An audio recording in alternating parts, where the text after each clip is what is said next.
Hi everybody, we are going to talk about oogenesis now, continuing on with human reproduction. And the first time you hear this, you might not get it. All right, the first time your heads might just be like, "Bleh," and you're going to be confused. I'm going to go through it a few times. And so by the end, you're going to feel much better about it. But oogenesis is more complex than spermatogenesis. Females are just more complex. There's a lot going on. So the first time we hear it, don't worry if you're confused. So let's first talk about spermatogenesis versus oogenesis, the making of sperm versus the making of eggs. First of all, how many are produced at a time? You make hundreds of millions of sperm at a time. Females only make one egg. And how long does it take to make sperm and egg? Sperm takes about 100 days from start to finish. And that's first finish for a mature sperm. About 74 days or so till you make a sperm, but remember they have to learn how to swim, they have to grow the acrosome, all of that. So it's about 100 days, nice easy number to remember from start to finish. And you make them from puberty on for the rest of your life. Females, it takes 12 to 50 years to finish an egg, because females are born with all the eggs they will ever have. When you are a fetus, you have all the eggs, all the sperms, the stem cells for all the eggs that you will ever have. So when you get your period at 40 or when you ovulate and you release an egg and you're 40 years old, that's a 41-year-old egg you're releasing, basically. So a lot more time for female oogenesis. How many functional gametes, egg and sperm, from one stem cell? For males, you make 4 mature sperm cells from every spermatogonia. Females, you only get 1. The other 3 things you make we're just throwing away. It's a way to throw away the DNA. And the reason for this, that you get 4 male sperm cells for every 1 female egg cell from a stem cell, is the size. Sperm are among the smallest cells in the body. They are teeny. The egg is one of the largest cells in the body. You can see it with the naked eye. And it's bigger because you only get 1 of them from every stem cell. Sperm are small. Pretty much all they are DNA and a way to transport them.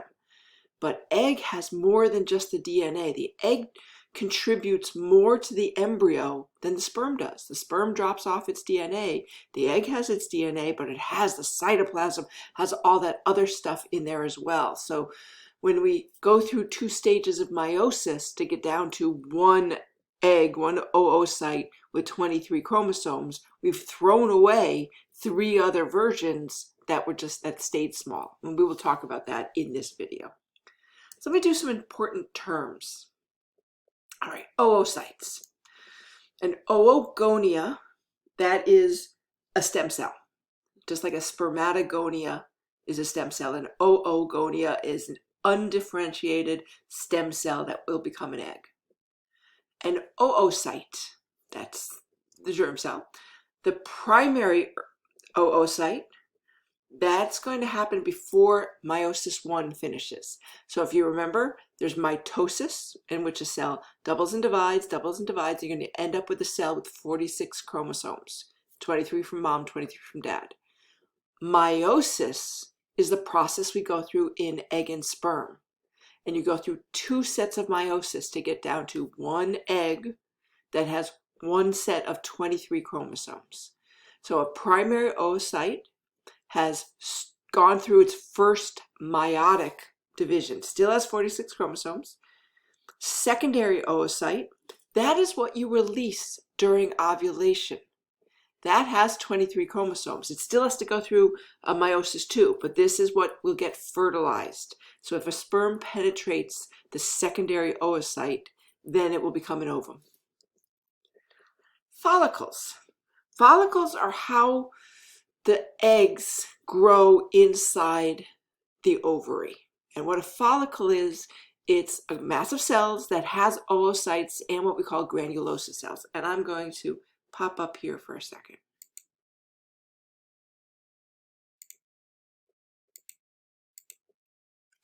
Hello. Hello, here I am.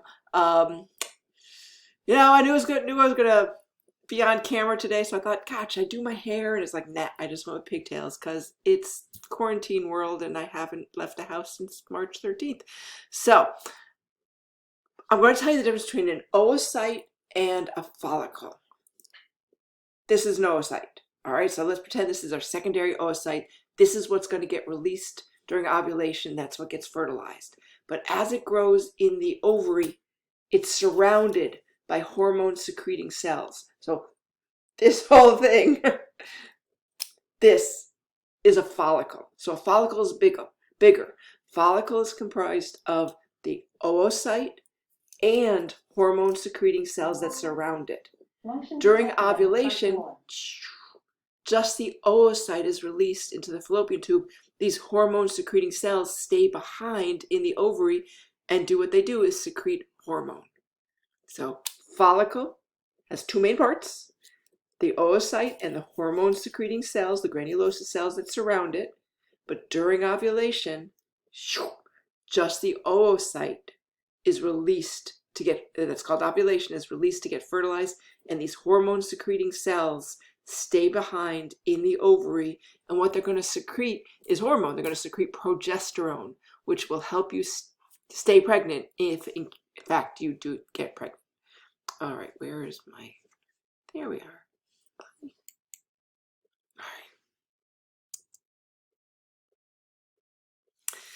So more terms, and let's start the process. The oogonia, that's your stem cell, and that you have them when you are a 4-month-old fetus, and these have 46 chromosomes and they multiply by mitosis. So they keep making more of these stem cells by mitosis. They have 46 chromosomes. So an oogonia can't get fertilized. You have to get down to 23 chromosomes. So then the sperm contributes 23 chromosomes and you're going to have cells with 46. So you have like 7 million oogonia. And these undergo mitosis and are going to produce primary oocytes. They're also going to reproduce themselves. So they're going to make both stem cells again and primary oocytes that have 46 chromosomes. These are still diploid. Primary oocytes cannot get fertilized and lead to a successful life. All right, what you have to go through is meiosis. So the primary oocytes, when you're still a fetus, this is all still happening in fetal times, will start meiosis 1 and they freeze. It's called meiotic arrest. And so you're a 6-month-old fetus and you start meiosis 1 and you freeze. And you just hold there in meiotic arrest halfway through meiosis 1 until puberty. All right, so that's years. You're just hanging out, waiting in meiosis 1. And then some are going to be chosen. Some of these primary oocytes will finish meiosis 1 and become a secondary oocyte. We'll go through this. Now, you had 7 million stem cells. By the time you're born, you're down to about 1 million primary oocytes. Right? But there we are in puberty. By the time we hit puberty, we're down to about 400,000 primary oocytes. That's okay. We don't need them all. You're not having 400,000 babies. So most of these just degenerate. But here we are in puberty. And what happens, I'm simplifying this. It's actually more complex. Once each month, the follicle, remember, me with the fists, that's going to be an oocyte surrounded by hormone-secreting cells. You have a bunch of these follicles. And let's just simplify it, and one gets chosen to mature. There's really more than that, but one matures. Right? And then the hormone FSH, follicle stimulating hormone, is going to cause about 10 to 25 of these primary oocytes to finish meiosis 1. They started meiosis 1 when you were a fetus, and they were held in meiotic arrest. But then once each month after you've hit puberty, FSH, follicle stimulating hormone, is going to make some of them finish meiosis 1. And that's going to make 2 haploid cells, 23 chromosomes, a secondary oocyte and what's called a polar body. So the secondary oocyte has 23 chromosomes. Great, that's what you need. and most of the cytoplasm. It's a big cell. And then secondary oocytes begin meiosis II, but doesn't finish it. The second haploid cell that you're going to make is called a polar body. And what a polar body is, it's a tiny little thing. It has 23 chromosomes. It cannot get fertilized and result in life. It's just a way to throw away the 23 chromosomes. Because if you look at the primary oocyte, it had 46. So we're going to split it into 2 cells, each with 23 chromosomes. But we don't split them evenly. They're not 2 cells of the same size. You got one big cell with 23 chromosomes that can get fertilized.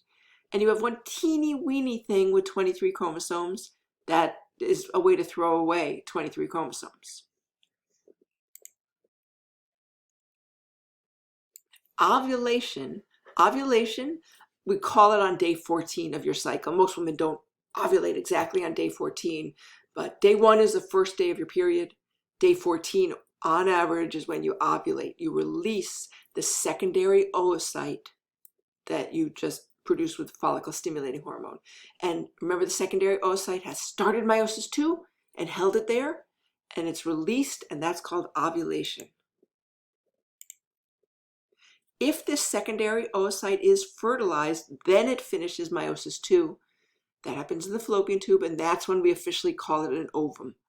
It's not an ovum for very long. It's going to be a zygote. A zygote is a fertilized egg, and that's when the DNA of the sperm and the egg are going to combine. So I don't use the term ovum very long for very much. Pretty much once it's been fertilized, a day later, it is a zygote, a fertilized egg. Now, if that oocyte is not fertilized, then that secondary oocyte is just going to degenerate. You'll get your period in 2 weeks, and you're going to start all over again. So this first time around, I don't know how confident you feel about what you've learned. That's okay. We're going to do it a few times. This first time through, you just heard some of the terms. So what I want to do now is, you don't have this figure in your notes, and that's okay. I want you to just, let me tell you a story of oogonia. All right, so just let me tell you the story of what's going on. I'll go through it again. We start with oogonia, these immature stem cells. You have millions of them, 6-7 million of them when you are a fetus, and they have 46 chromosomes. And while you're a fetus, they're going to go through mitosis.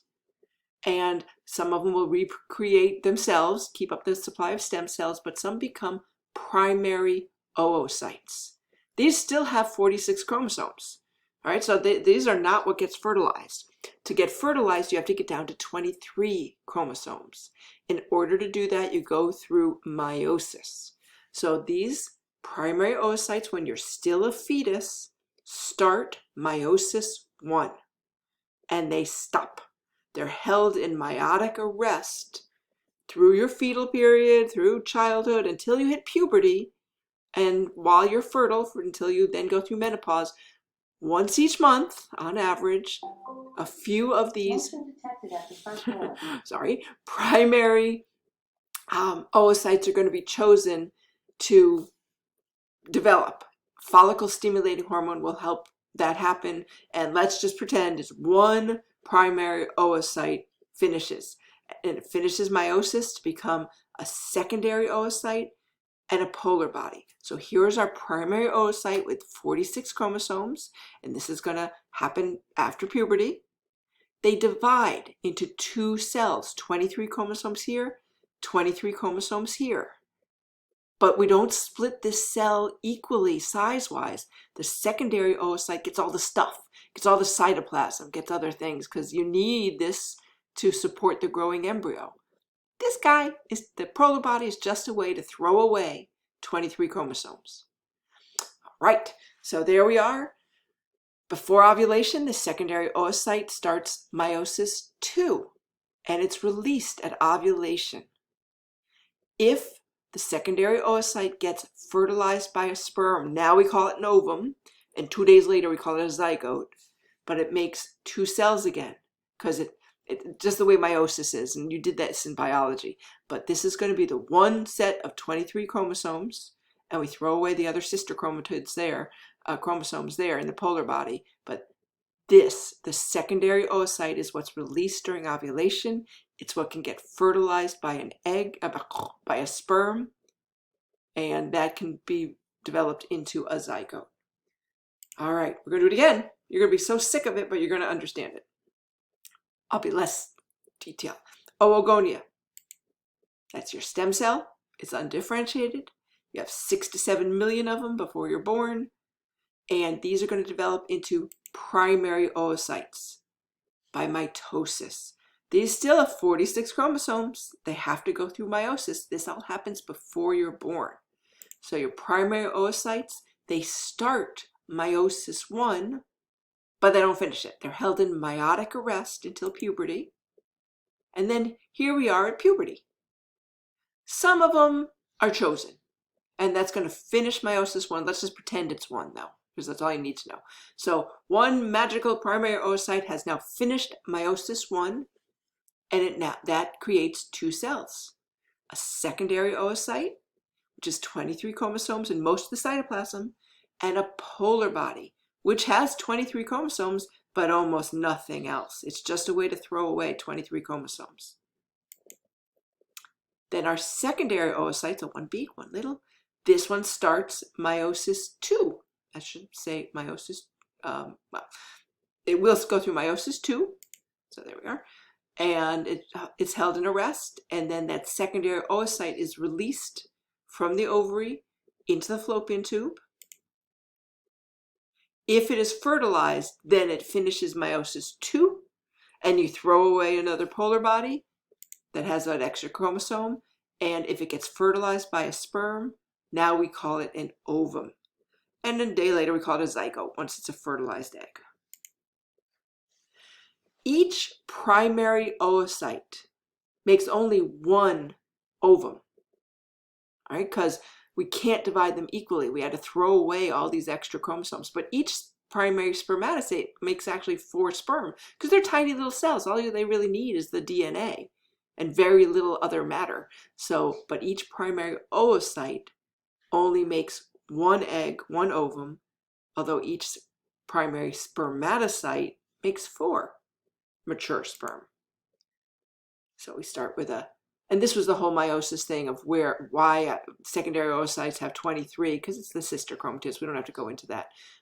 Stem cell to primary oocyte. This is before you're born. This starts meiosis 1 to make secondary oocyte and polar body, just throwing away the chromosomes. Then the secondary oocyte is released during ovulation, and if it is fertilized, it finishes meiosis 2. It's going to be an ovum, but we also throw away some more DNA in the polar bodies. So let's finish it up.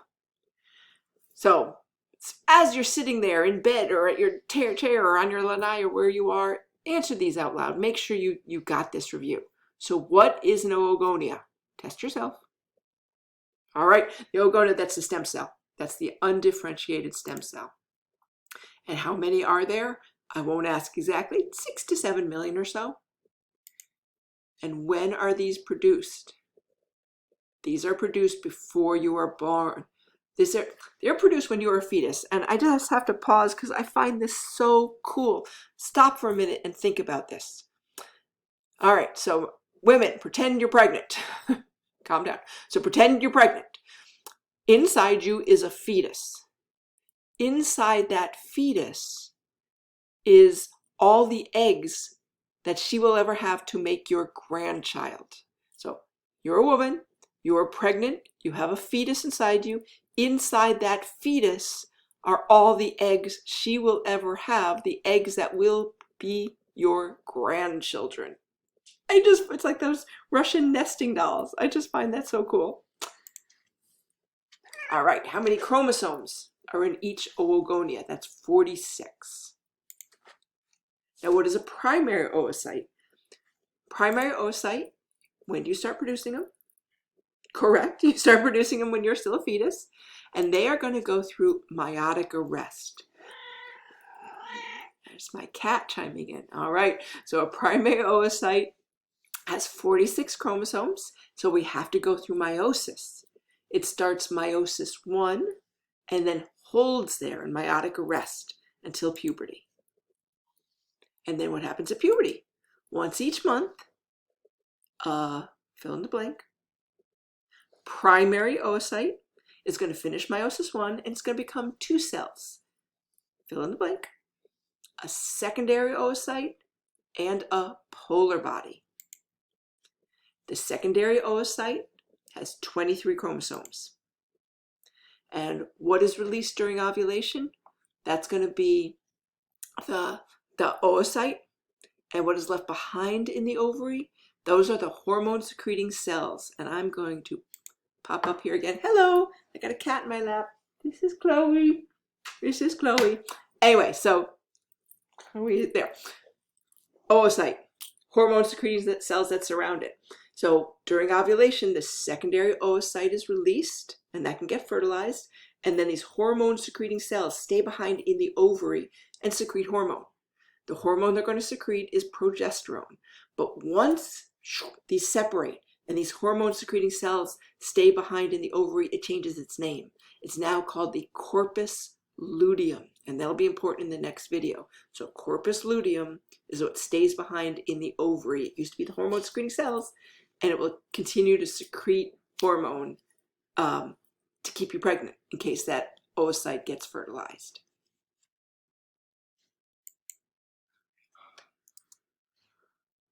All right, so what is the polar body? Polar body is the way to throw away those 23 chromosomes because we need one big cell and one smaller cell. And the difference between an oocyte and a follicle, which one's bigger? Yep, the follicle. The follicle contains the oocyte. It's how it grows in the ovary. So in your ovary you have follicles, which is the oocyte and the hormone secreting cells that surround it. During ovulation, just the oocyte gets released, and the hormone secreting cells stay behind in the ovary and are now going to become the corpus luteum, which we will talk about in the next slide. Not the next slide, the next video. Okay, see you there.